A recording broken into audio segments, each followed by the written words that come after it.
आपल्या डोळ्यांची काळजी घेणारं पोखरकर नेत्रालय आता नवीन ठिकाणी सुसज्ज आणि अद्ययावत स्कायलाइट मल्टी स्पेशालिटी हॉस्पिटलमध्ये. डोळ्यांचे विविध आजार, ऑपरेशन्स आणि उपचार आता एकाच ठिकाणी. मोतीबिंदू, काचबिंदू आणि medical retina specialist doctor Santosh Kishor Pokharkar करणार आपल्या डोळ्यांच्या सर्व समस्यांचं परिपूर्ण समाधान. ठिकाण स्कायलाइट मल्टी स्पेशालिटी हॉस्पिटल, देवाचा मळा, बालाजी अपार्टमेंट जवळ, संगमनेर. संपर्क 02425 29 91 90 आणि 8108 17 63 65. सर्वप्रथम मी तर या प्रश्नाच्या निमित्ताने सभापती महोदय, कारण हा सौर ऊर्जेशी संबंधित त्याच्या प्रकल्पांशी संबंधित प्रश्न असल्यामुळे मी सरकारचं आणि विशेष करून माननीय मुख्यमंत्री देवेंद्रजी फडणवीस साहेब यांचं अभिनंदन करतो की शेतकऱ्याला दिवसा वीज देण्याच्या उद्देशाने आणि त्याचबरोबर क्लीन एनर्जीच्या एका उद्देशाने सौर प्रकल्पांच्या बाबतीत महाराष्ट्राचा एक घोडदौड सुरू झालेली आहे आणि जोरात असे सौर प्रकल्प संपूर्ण राज्यभर उभे राहत आहेत. त्याबद्दल सर्वप्रथम मी अभिनंदन करतो. किंबहुना माननीय मुख्यमंत्री तथा ऊर्जा मंत्री देवेंद्रजी फडणवीस साहेब यांचं नाव हे इतिहासात सौर क्रांतीसाठी महाराष्ट्रातल्या कायम घेतलं जाईल अशी परिस्थिती आज राज्यामध्ये निर्माण झालेली आहे.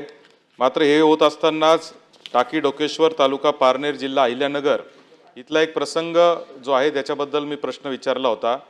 अर्थात विभागाने हे खरं नाही असं उत्तर दिलेलं आहे, कारण विभाग ही गोष्ट मान्य करू शकत नाही की खाली काय परिस्थिती निर्माण झालेली आहे. परंतु माझं मंत्री महोदय आपलं लक्ष याकडे वेधायचं आहे का ही प्रश्न आज आला हा मागच्या 4-5 महिन्यापूर्वीचा आहे, डिसेंबर 2025चा आहे. पण कालच आमच्या संगमनेर तालुक्यात पारेगाव या गावामध्ये जिथे आम्ही हजारो झाडं लावले आणि तिथं एक मोठी जागा वृक्षारोपण करून उभी केली होती, तिथे आवदा कंपनीनेच त्यांना जागा ताब्यात मिळत नाही म्हणून पोलिसांचा बंदोबस्त घेऊन ती जागा ताब्यात घेण्याचा प्रयत्न केलेला आहे. आता सुप्रीम कोर्टात ते गावकरी गेले होते आणि कोर्टाने त्यांना निर्देश दिले की झाडं न तोडता जे करता येईल ते करावं.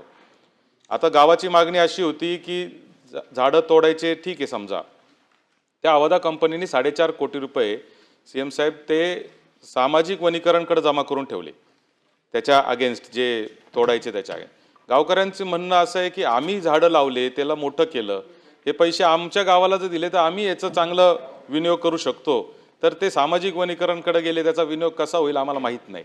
आणि 40 एकर जागा सुरुवातीला मागितली. गेले 3 वर्ष हा प्रकल्प सतत भांडत चालले, शेतकऱ्यांचं आणि त्या विभागाचं भांडण चालू आहे. आता शेवटी त्यांनी असं लिहून दिलं आवदा कंपनीने की आम्हाला 16 एकर जमीन पाहिजे आहे. मग 16 एकर पाहिजे असेल तर उरलेली जमीन गावाच्या नावावर करून द्यावी अशी मागणी आहे. म्हणजे उदाहरण म्हणून मी सांगितलं, कारण असे प्रसंग अनेक ठिकाणी घडत आहेत. तर टाकी डोकेश्वरचं तर आता काम सुरू झालेलं आहे, त्याच्यामुळे ते पोलीस बंदोबस्तात झालं ते सगळं आपण उत्तरात दिलेलं आहे. पण हे पारेगावचं पण जो प्रसंग झालेला आहे, तर माझी आपल्याला विनंती आहे आणि प्रश्न आहे की आपण आपल्या अधिकाऱ्यांना सूचना देऊन त्याच्यात काही मार्ग काढण्यासाठी काही उपाययोजना करणार का? माननीय मुख्यमंत्री. सन्माननीय सत्यजित तांबे साहेबांनी जो प्रश्न या ठिकाणी मांडलेला आहे, मुळात फक्त एक लार्जर अंडरस्टँडिंग करता, म्हणजे केवळ टाकळी ढोकेश्वर म्हणून नाही, मी आपल्याला सांगू इच्छितो की आपल्याकडे 2 प्रकारच्या लाईन्स जातात. एक डिस्ट्रीब्युशनच्या जातात आणि दुसऱ्या पारेषणाच्या जातात. पारेषणाच्या ज्या लाईन्स असतात त्याच्याखाली शेती करणं कठीण जातं, त्याकरता ती जागा सगळी जाते. म्हणून पारेषणाच्या लाईन टाकताना त्याची परमिशन घेऊन त्या शेतकऱ्यांना जो काही आता आपण 30% मोबदला केला आहे तो मोबदला करून आपण त्या ठिकाणी करतो.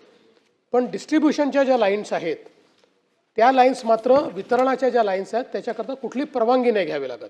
म्हणजे आपले हे जे पोल टाकतो, लाईन्स टाकतो, तर त्याच्याकरता कुठली परवानगी आपल्याला घ्यावी लागत नाही. या ठिकाणी जो प्रश्न उद्भवला होता त्यात 1.5 किलोमीटरमध्ये काही शेतकऱ्यांनी ऑब्जेक्शन घेतलं होतं आणि म्हणून मग थोडी पोलिसांची मदत घेऊन ते केलं. पण मला या निमित्ताने फक्त आपल्या लक्षात आणून द्यायचं आहे की हे 4-5 शेतकऱ्यांचं ऑब्जेक्शन होतं ते आपण जबरदस्ती काम करून घेतलं, कारण कायद्याने त्याच्यात कम्पेन्सेशन नाही आहे. त्याचा फायदा असा झाला सत्यजितजी, आपल्याला त्याची कल्पना आहे की 2033 शेतकऱ्यांना आता दिवसा वीज मिळायला लागली. त्या ठिकाणचे सगळे शेतकरी हे आता दिवसा विजेकरता पात्र झाले आणि म्हणून हे महत्त्वाचं आहे. दुसरा विषय जो आपण पारगावच्या संदर्भात या ठिकाणी सांगितला आहे, निश्चितपणे आपल्या अधिकाऱ्यांना सूचना देण्यात येतील. 2 सूचना देण्यात येतील. पहिली की जेवढी जागा ते घेत आहेत त्याच्या व्यतिरिक्तची जर जागा त्यांनी सांगितलं आम्हाला नको आहे तर ती गावाला परत करण्याच्या संदर्भातले आदेश त्या ठिकाणी देण्यात येतील. दुसरं, सामाजिक वनीकरणला पैसे दिलेले आहेत, तर सामाजिक वनीकरण आणि ग्रामपंचायत यांना एकत्रितपणे कशा पद्धतीनं इथलं वृक्षारोपण करता येईल त्या संदर्भातला निर्णय करण्यात येईल. कुटे हॉस्पिटल आणि लेप्रोस्कोपी सेंटर, हाडांच्या फ्रॅक्चरच्या सर्व प्रकारच्या शस्त्रक्रिया, दुर्बिणीद्वारे सांध्याच्या शस्त्रक्रिया, दुर्बिणीद्वारे गुडघ्याच्या दोरीच्या शस्त्रक्रिया, modular operation theatre, ICU, ventilator, pathology lab, x-ray, 24 तास औषधालय, generator backup, deluxe, semi deluxe, special, semi special rooms, cashless mediclaim, सर्व प्रकारच्या शासकीय विमा योजना, रुग्णांची आपुलकीने काळजी घेणारं सुसज्ज, स्वच्छ, प्रसन्न रुग्णालय, Kute hospital and laparoscopy centre, Tajne Mala, Navin Nagar road, Sangamner, जिल्हा अहमदनगर.